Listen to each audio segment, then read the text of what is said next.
Hello, my name is Ben Brearley. I'm the founder of Thoughtful Leader, and I'm here once again to give you some quick leadership tips that you can use with your team and in your workplace. Now, this episode is all about how to push back on unreasonable demands. Now, one thing I see a lot of leaders not doing is pushing back on things.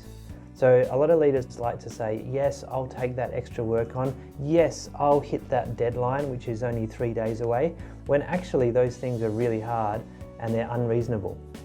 So often this might come from your boss or someone else who says, I demand that you get this thing done in 2 days. The trick with this is we can't keep doing that to ourselves. The more and more you take on, the less you say no. So the more you just say yes to everything, the more you're likely to be overwhelmed and you're actually going to perform poorly. Your reputation is going to suffer and people are going to think of you as a poor performer. So we don't want that. Leaders need to be pushing back more. And as leaders, other people rely on us to push back. We have to have the courage to push back on things that are unreasonable and to say no sometimes. But the trick to saying no is that you don't want to be an unhelpful person that's seen as not a team player. So you want to actually say no the right way. If you just say to your boss, get stuffed, I'm not doing that, it's probably not going to go well because they have all the power and you have less authority than they do. So let's not do that. Let's try a couple of different ways to say no without saying no. It's a bit like Sun Tzu, the art of war. The way to fight is without fighting, that sort of thing. The first tip I have for you is to propose a better way of doing something.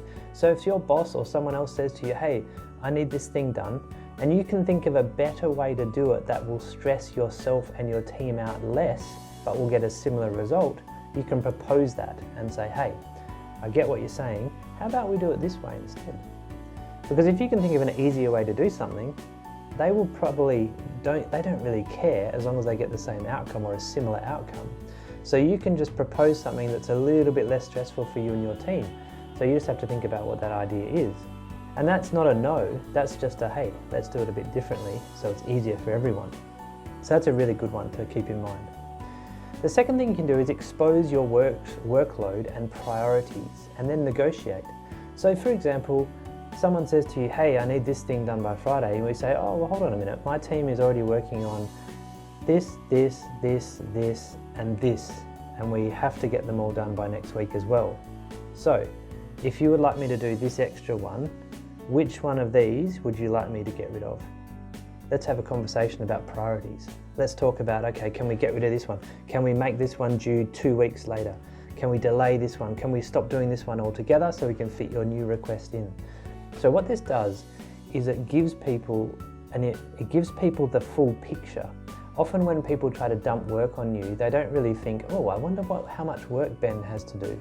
They don't think that. They just go, hey, let's throw it on and see if he can take it or not. So it's your job to push back and say, hey, here's all the stuff I'm working on. How about we negotiate and see what we can do with priorities, with our tasks? So that's a good way to push back as well without just saying straight out no. The last thing you can do, which is really useful, is to develop a plan. This is really good when someone tells you, hey, I want this thing done in 3 weeks. If you can put together a plan that shows that 3 weeks is actually not feasible or it's going to be a bit ridiculous, that's a good way to visualize it. Because often, as in the previous case, people will dump work onto you. They don't really think about how long it takes. They don't really care. So it's your job to make them care by showing them that, well, okay, to do that by next Friday, we'd have to do this, which takes 4 days, and then this one, which takes 2 days. 3 days for this, 2 days for that, 4 days for this. Oh, that's actually 20 days. How about we do it in a month and not next week? So when you can show and back up your reasons for saying no or for pushing back, you become a lot more reasonable and the other person can get a sense of, maybe there is a lot of work involved. And obviously, you have to build up some trust to be able to do that. If you just do that straight off the bat and you're an unhelpful person and they don't trust you, they're probably not going to care what your plan says.